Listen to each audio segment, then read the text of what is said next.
Swinging a drive. Get up, bar. He's done it again. A two-run shot in the first. Hey guys, welcome back to Swinging a Drive. The Blue Jays have swept the Chicago White Sox. The second base situation is getting a little more heated up, and sticky stuff is back in the news. Before we get started, make sure to hit the like and subscribe button. Stay up to date on all future content from Swinging a Drive. James, how you doing today, my friend? Fucking killing it, man. So I was watching Blair and Barker yesterday, and they were talking about how Cavan has been told that it's time to start hitting or something has to happen.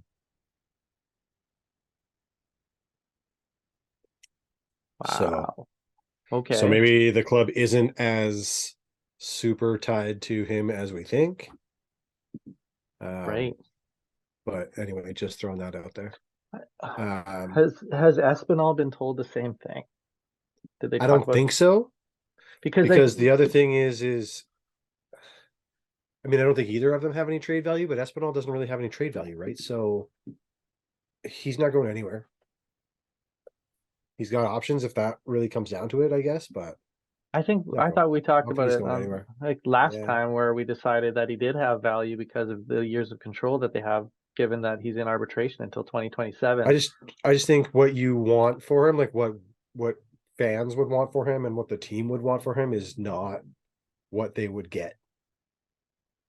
It would take some sort of package with him and somebody else to get like a high-end reliever or something like that. Well, and this early in the year to fill a need. So yeah, this early in the year, like we said before too, like it's not trading time. It's not the trading time of the year anyway. Like, and so even if anything was going to happen, it's not going to happen in the near future. I think that that Espinal has value, but Biggio is theoretically a more versatile utility guy.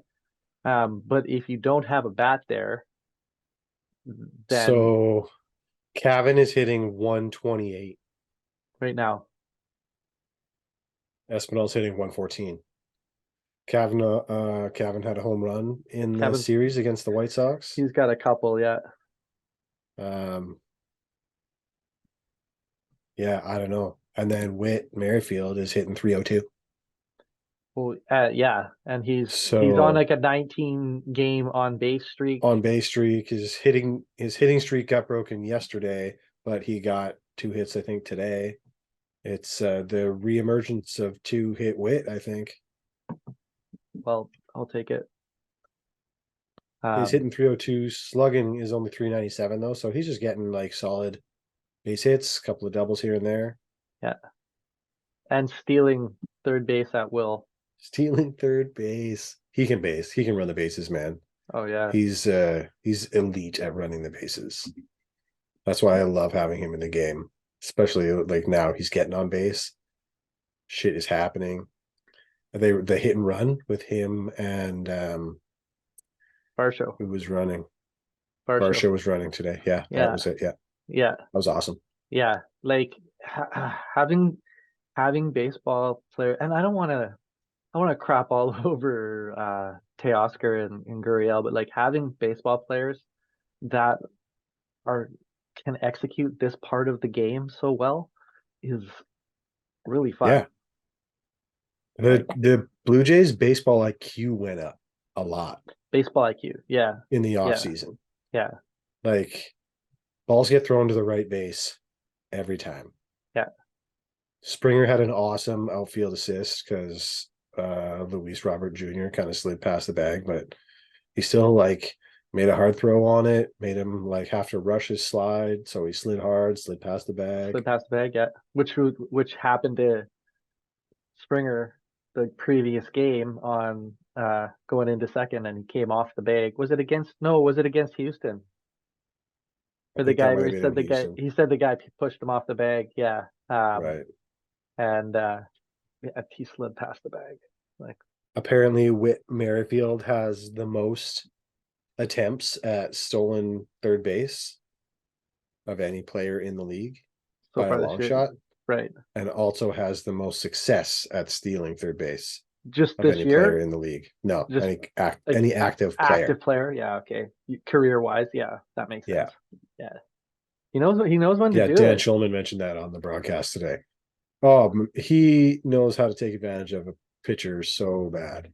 Yeah. Like, especially now with the clock, I think he's a weapon out there. He's feasting. Yeah.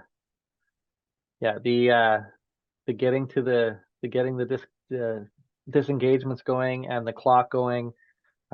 Once they've had a couple disengagements, he is he's all over it. It's awesome. Yeah. Kiermaier is the same way too. Like they're super aggressive, but they're super aggressive in smart ways. And it's helpful. It's so fun. Yeah, it's so fun. I mean, first sweep of the season, that's great. And I think they outscored Chicago 22 to 2, no, 20 to 2 in the series. Um, they're crushing it right now, so that's great. Like it's just what we needed was that kind of like yes, like fun. I don't want to say easy because it's never feels easy. But the end result, when you look at the scoreboard, and you're like 7-0 and then 8-0 in the last couple games. You're I like, mean, let's face it, the White Sox are not good right now. no, agreed. They're just not good, man. Like they're making uh, rookie mistakes all the time. Yeah, There's miscommunications, and they're like the third worst team in the league, I think, right now. and every team in the AL East is above 500 still. Still, is Boston still above 500? Yeah, they might have dropped to 500 today with a loss to Baltimore. But They like, did lose to Baltimore 6-2. um, it's still impressive. Like the AL East versus uh everybody Oh else. yeah, hardest division in baseball, It's 100%. like so much harder, so much by far the best, so much I by far. think that the balanced schedule is going to benefit the Jays a lot more than it's going to hurt them. Yes. They're going to play those central teams more, like, well, the White Sox for one, I guess. They're going to play all of the National League Central too, which is a pretty weak division. So Yeah. that's going to help out. Few less games against the Yankees and the Rays, always a good thing. Well, how many years are you at 84 or 85 wins? It's not a particularly successful season, it would be sort of middling success, but like you add on well, 6, 10 wins from those matchups with the Rays and the Yankees and all the good AL East teams that you have to play that you don't have to play anymore. Yeah. Like your potential for picking up wins otherwise outside of that now is so much better. So and we're still doing good against the division right now. Like We are. We are. We are the only team to really beat Tampa. We've handed them their only series loss. So yeah, 16-9 is a pretty good start so far. yeah, we dropped a few probably bullpen um related. There's a few where we didn't swing the bats very well at all. But results have been pretty good. I mean, the starting pitching right now is on a huge run. Starting pitching right now is great. 8 So in a row quality starts. the other thing is for the Blue Jays, it's in an eight in any 8 game span, it is with only 5 earned runs allowed by the starting pitching. That's the lowest number of runs allowed by starting pitching in an 8 game span, and that's a record. So they've got that they can hang their hat on. So it's impressive, and they're all showing out right now. It's pretty great. I will own my. Alek Manoah looked pretty solid. So if I thought he was dealing with something, maybe he's put it behind him. Yeah, hopefully. I mean, outfield stuff. like we mentioned before, he always is good at a bounce back. So Yeah. let's give him one more. Well, I'm happy to say yeah. that the rest are pretty locked in. Yeah. Let's give him one more. Yeah. Yeah, like see if he can get to make sure it's not like a little up down thing. Consistency up and down, rolling. Up and down. Yeah. But it was good that it was in a big game, right? Like that part was huge to see him do it in an important game when there was a lot that's of the other heat thing. on. Like it is the Yankees, so he always shows up for the Yankees. He hates the Yankees, like Vladdy hates the Yankees. Yeah. Not really the same, I guess, because he loves the Yankees, but just wants to beat the Yankees. Right. Yeah. But yeah, he's on the Blue Jays, and that's right. He's a super competitive guy, so that's the game you get up for. Exactly. But I'm happy he got up for it, and it was great results. So whatever he's cooking with right now, just keep on doing that. And keep doing it. Like they're just rolling over to the you feel like is it? Do we start to expect Barrios and Kikuchi to continue this way? I'm feeling like maybe. I think Barrios for sure. He's looking good. He mechanically looks sound. He's not tipping anything for sure. Like he's looking like he's baffling. I think we can start expecting like classic Barrios again. And Kikuchi, I don't know. I think so far he's been one of the most consistent guys for us, right? So he's yeah. If he can keep going out there and giving you 6+ innings, that's great. Didn't he go 7 again today? No, did he just go 6? 6 2/3. 6 2/3, yeah. And no runs. Like no runs. The level of confidence, the difference in where things are at from the start of the season to now with that, I'm just I'm 100% okay with our rotation again. Oh, like yeah, for sure. I'm ready to say that overall, I'm not concerned about the rotation anymore.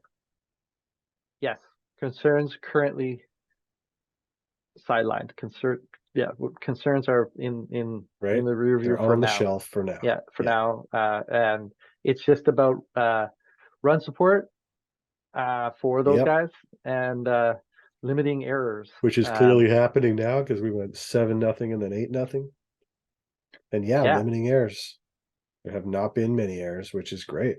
Defense has been great. Yeah, even the loosey-goosey throws. There's been a few loosey-goosey throws, but Vladdy's over there. Yeah, no costly errors. Vladdy's picking them out of the dirt a ton. Yeah, man, he's getting so good over there. Yeah, he's getting good. Yeah. No, things. I think as the year continues on, they're gonna just this is my kind of hope. Like we can good for Baltimore and everything, but they've got a young team. I'm kind of hoping that maybe they go through the doldrums a little bit.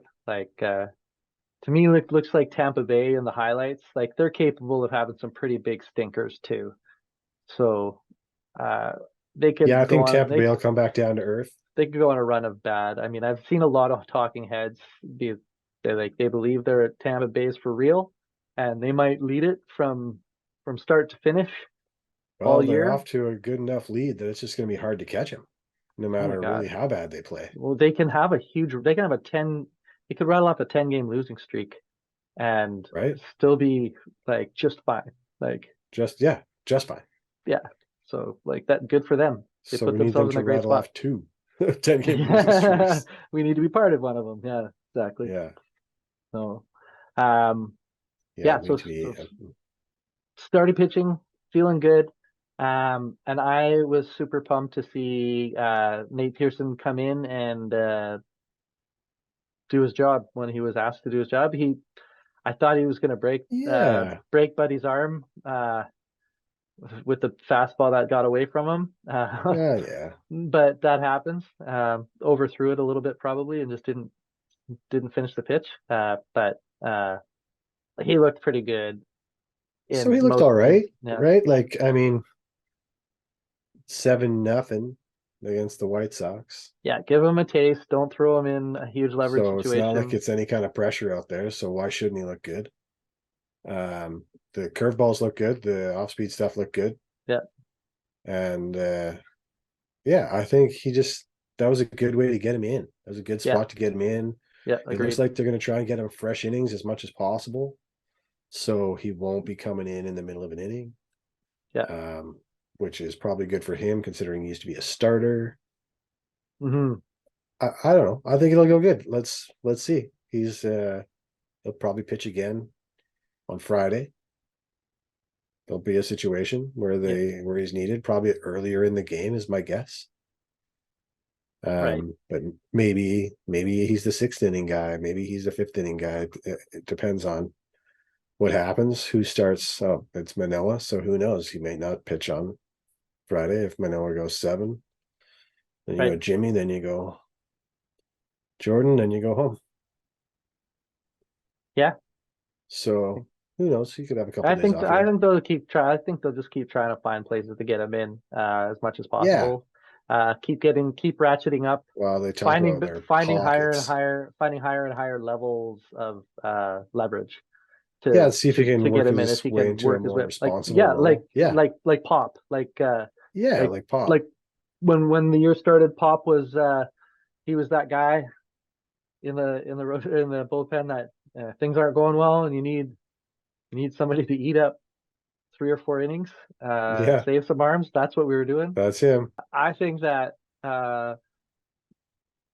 given after watching the David Cohn thing, and there's a couple other of those videos out there, that MLB has quite an issue on its hands of its own making.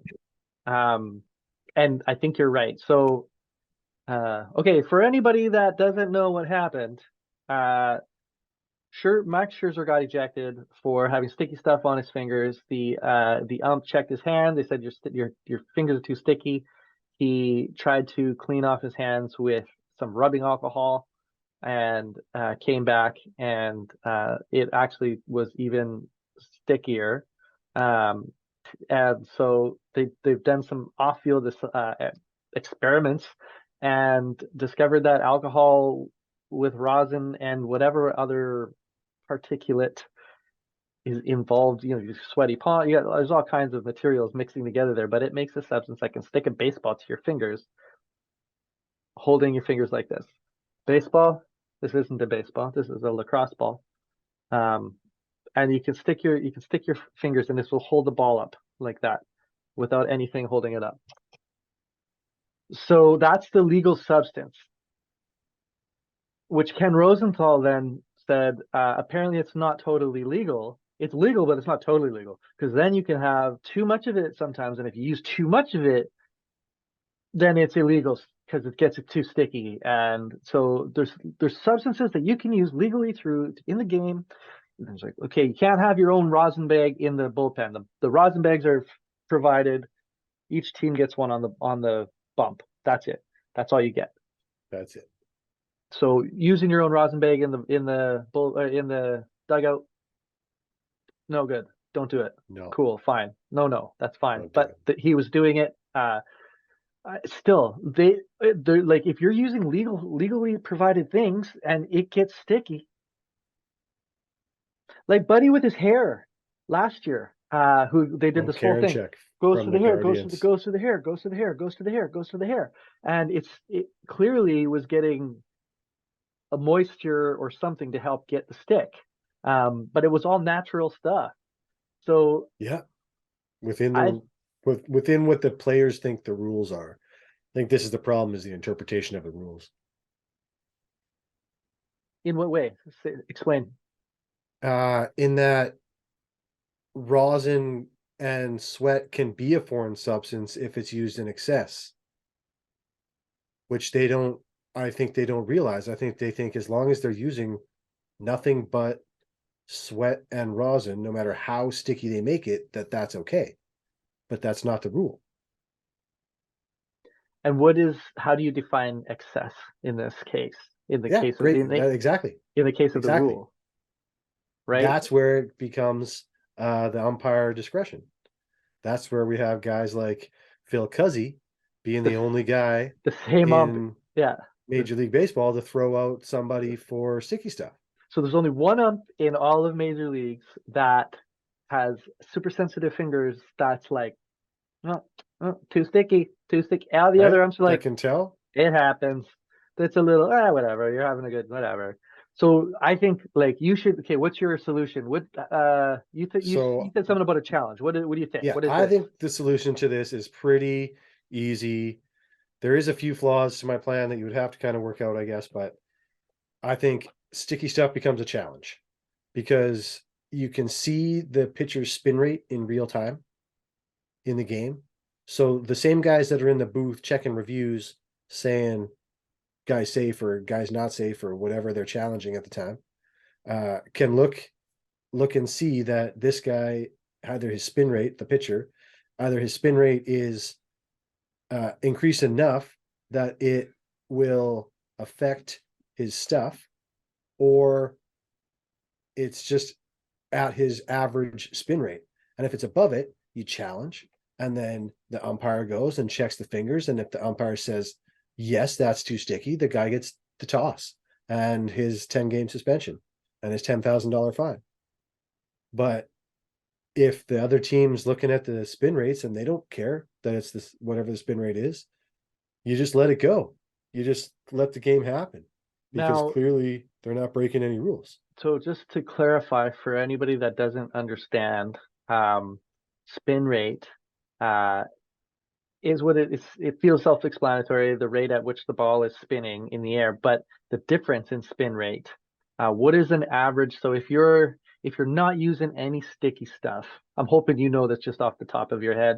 I don't know it, but if you're not using any sticky stuff and you just go from like an average spin rate to your best spin rate, you happen to get everything works great on that pitch. What's the maximum kind of variation you might see in spin rate from somebody that's not using any substance on their fingers? Yeah, I'm not certain of that but I know that like if you're using a substance, you're going to go up several hundred RPMs. Yeah. And that's going to cause your fastball to stay a little truer and not drop as fast. It's going to cause your curveballs to break harder, your slider to break harder. So you're going to get your stuff's just going to be sharper and better. And it's entirely measurable with the technology that they have at the ballpark. Yes. So for anybody that thinks like, well, how what do you mean? Like it's so much better than what you would be able to do naturally, that there's probably like 50 RPMs or 100 RPMs or something else that you get on a pitch with no sticky stuff on your fingers, and then you get like 400 or 600 RPMs. It's crazy numbers with sticky stuff. Maybe it's not that much. Yeah, and I'm not sure the numbers, but there is like a threshold where like you can have so much sticky that you're fine, and then all of a sudden you go over this threshold of how much sticky it is, and your RPMs increase drastically. I will find a graph of sticky stuff and increase and put it right now. And that's where I'll put the sticky stuff graph from the internet. Thanks for joining us on Swing and a Drive today, everybody. Be sure to click like and subscribe if you made it this far. Clearly you're attracted to Logan and would like to see more of him on the screen. So anyway, thanks for joining us and for joining the conversation.